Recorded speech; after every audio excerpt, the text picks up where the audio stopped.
అత్యంత ప్రియమైన సహోదరి సహోదరులకు మా ప్రత్యేకమైన వందనాలండి. ఎలా ఉన్నారు? బాగున్నారా? మీకు మీ కుటుంబానికి క్షేమం కలుగుగాక. ఈరోజు వాక్యం యొక్క అంశం బలహీనులను ఆదరించు. ఏంటో చూద్దాం రండి. కాగా బలవంతులమైన మనలను మనమే సంతోషపరచుకొనక బలహీనుల దౌర్బల్యములను భరించుటకు బద్దులమై ఉన్నాం. రోమా 15:1. ఆ ఇంటికి లేక పుట్టిన గారాల ముద్దుబిడ్డ ఒక్కగానొక్క మగ సంతానం. దాంతో తన రక్త సంబంధికులు అందరూ బాల్యదినముల నుండి ఎంతో అతిగారావం చేయడం వలన చిన్ని వయసులోనే విచ్చలవిడి జీవితానికి అలవాటు పడి తాగుడు వ్యభిచారానికి బానిసగా తాగిన మత్తులో యాక్సిడెంట్ చేయడం వలన జైలుకు వెళ్తాడు. ఇలాంటి వ్యక్తి వలన ఇంట్లో ఉన్న మిగిలిన వారికి కూడా ఇబ్బంది వస్తుంది, వారి భవిష్యత్తు నాశనం అవుతుంది అని తన ఇంటి వారు, స్నేహితులు, బంధువులు అతని ముఖము కూడా చూడరు. ఎలాగోలా జైలు నుండి బయటపడిన అతను జీవితంలో అన్నిటినీ అందరినీ కోల్పోయి ఏ పని చేసుకొని బ్రతకలేక, కలిగి ఉన్న వ్యసనాల నుండి బయటపడలేక, బ్రతకలేక, ఒంటరి అయి జీవితంలో పూర్తిగా ఓడిపోయి అన్నిటినీ కోల్పోయిన అతను ఇక చనిపోదామని తీర్మానం తీసుకుని రోడ్డు పైన నడిచి వెళ్తున్న సమయంలో దారిలో ఒక పెద్ద చర్చిలో పాస్టర్ గారు వాక్యం చెప్తూ ఉంటారు.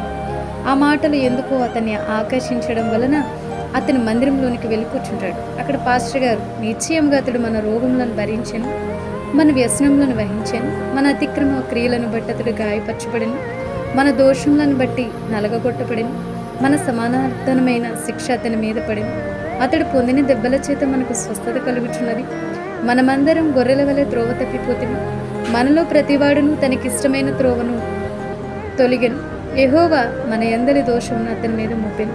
యెషయా 53:4-6 వరకు ఈ మాటలు దైవజనులు ప్రకటిస్తూ ఉన్నారన్నమాట.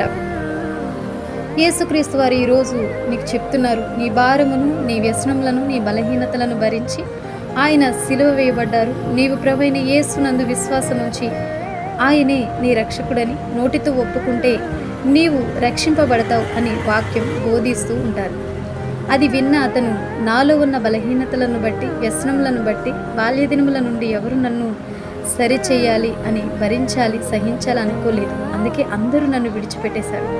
కానీ యేసుక్రీస్తు మాత్రం నా బలహీనతలను భరించారు, వ్యసనములను సహించారు, అందరూ నన్ను విడిచిపెట్టేశారు. కాబట్టి చనిపోదాం అనుకున్న నన్ను దేవుడు ఇప్పుడు పట్టుకుని బ్రతికింపచేశారు. కాబట్టి ఇక మీదట క్రీస్తు కొరకే బ్రతుకుతాను అని తీర్మానం తీసుకుని ఆయన కోసం జీవిస్తాడు. ఇది ఒక వ్యక్తి సాక్ష్య జీవితం.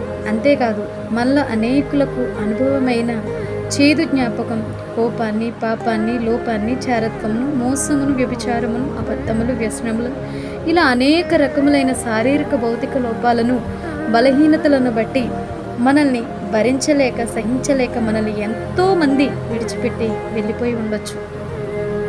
అందుకే ఈ దినం దేవుడు మరొకసారి తన ప్రేమను మనకి గుర్తు చేస్తున్నారు. ఎవరు మనల్ని భరించలేక విడిచిపెట్టి వెళ్ళిపోయినప్పటికీ, మనల్ని సహించలేకపోయినప్పటికీ, వ్యసనములను బానిసలై వాటి నుండి విడుదల పొందలేని స్థితిలో ఉన్నప్పటికీ ఒకసారి దేవుని చెంతకు రమ్మని ప్రేమ మిమ్ములను ఆహ్వానిస్తుంది. ఎందుకంటే మన సమస్త బలహీనతలను, వ్యసనములను, రోగములను ఆయనే భరించి ఉన్నారు. కాబట్టి మనకి పరిపూర్ణమైన స్వస్థతను, విడుదలను కలుగచేసి తన రక్తంతో కడిగి మనల్ని పరిశుద్ధులను, పవిత్రులను చేసి పరలోకం చేర్చుకోవాలని ఆశ కలిగి ఉన్నారు. అదే విధముగా మనలో ఉన్న బలహీనతలను దేవుడు సహించినట్లుగానే మనము కూడా ఒకరి బలహీనతలను మరొకరు భరించవలసి, సహించవలసిన వారమై ఉన్నాం. కనుక ఇలాంటి వారు నీ జీవితంలో ఎవరైనా ఎదురైతే వారిని అసహించుకోకుండా క్రీస్తు ప్రేమను చూపించి వారిని ఆయన చెంతకు చేర్చు. అది మన బిడ్డలైనా కావచ్చు, మన స్నేహితులైనా కావచ్చు, మన బంధువులైనా కావచ్చు, మన రక్త సంబంధులైనా కావచ్చు, మన అన్న చెల్లెళ్ళైనా అవ్వచ్చు, అక్క చెల్లెళ్ళైనా అవ్వచ్చు, ఎవరైనా కావచ్చు. కానీ ప్రతి ఒక్కరిని భరించి, సహించి క్రీస్తు ప్రేమను వారికి కనపరిచి క్రీస్తు కోసం అన్ని సంపాదించదు. అందరికీ నా వందనాలండి. God bless you all.